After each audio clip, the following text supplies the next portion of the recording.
Hi guys, and welcome back to another video.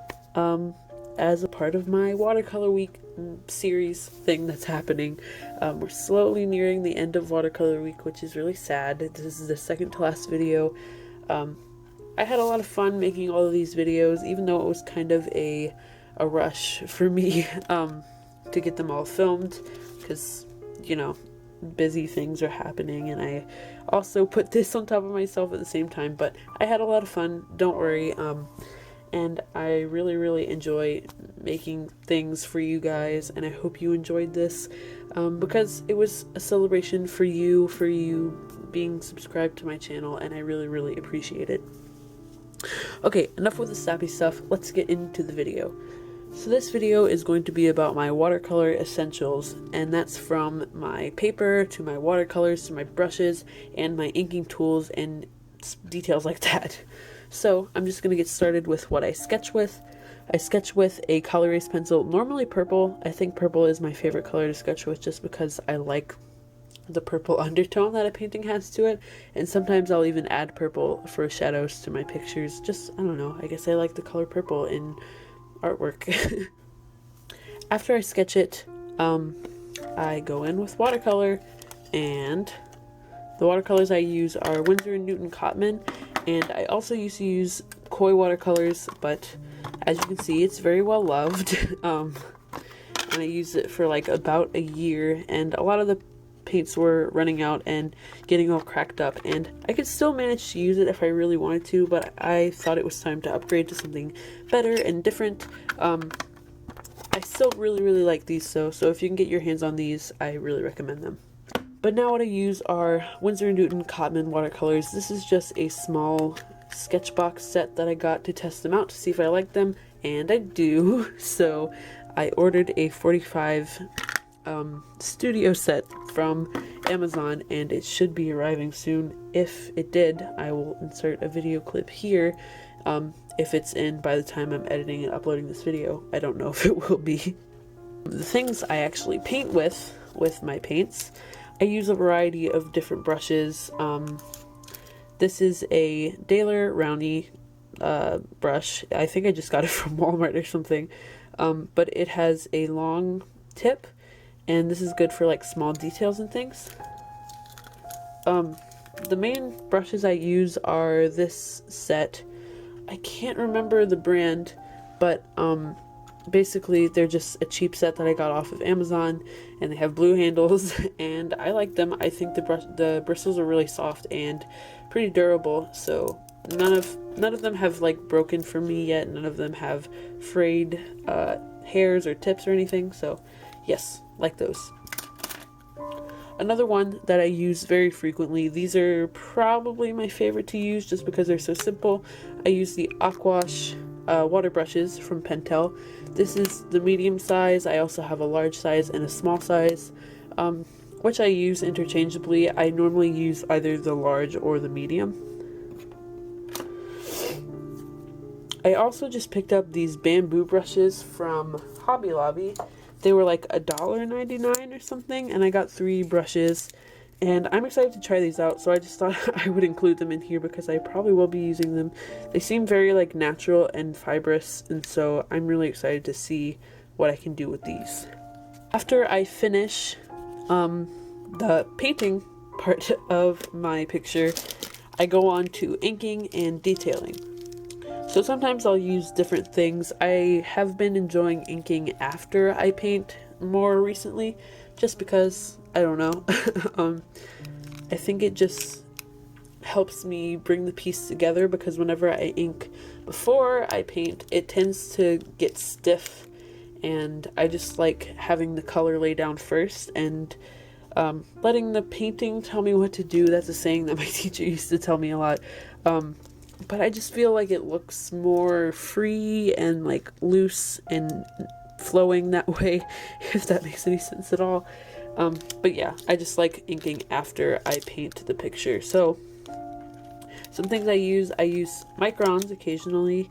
This is a tiny one. It's a 01, and it's just in black. And this is if, oh no, it's leaking.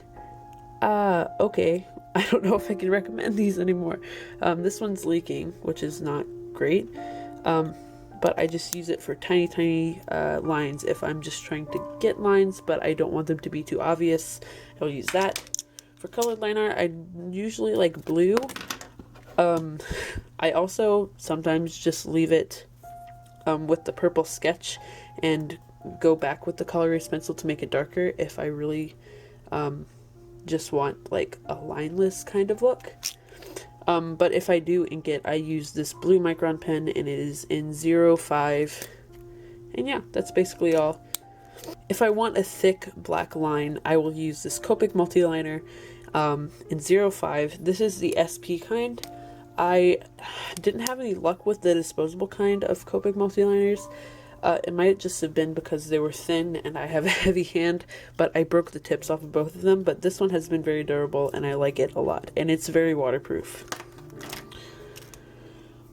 The last thing I use for inking is this Pentel Aquash water brush, and it has light black ink in it. They sell them pre-filled with ink. You can also fill them with ink if you want. I might try that out soon. I don't know. But this has light black ink, and it's good if I want to do some brush pen work and give it a brush, like a brush line art feel, but if I don't want it to be too harsh and black.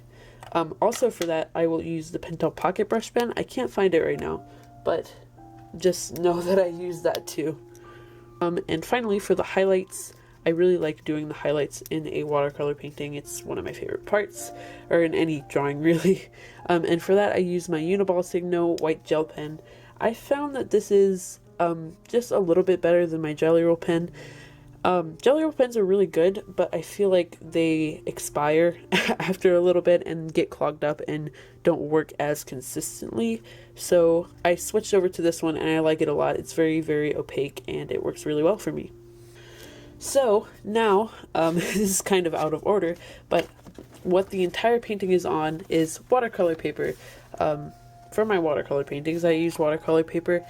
I've tried to use Bristol board once, but I found that it didn't work too well.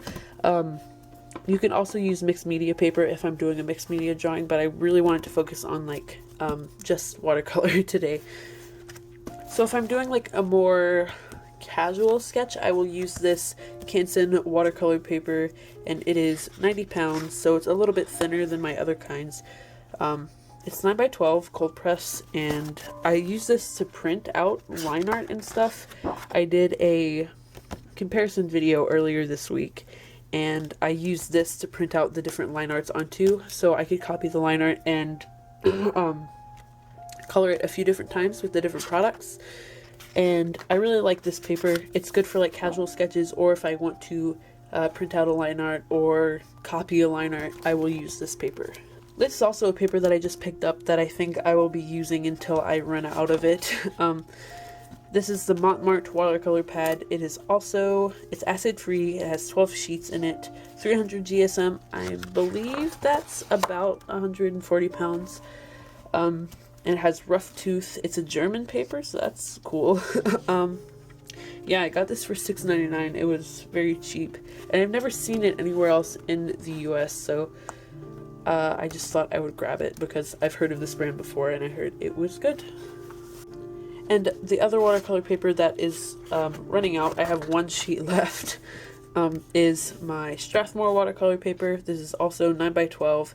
It's 140 pounds, cold press, and I just really, really like this paper. It has a very nice texture to it, and it's pretty affordable. It's not too expensive. I know that Arches paper is supposed to be really good, but it's also very expensive. So for now, I'll just use this, and it works just fine for me.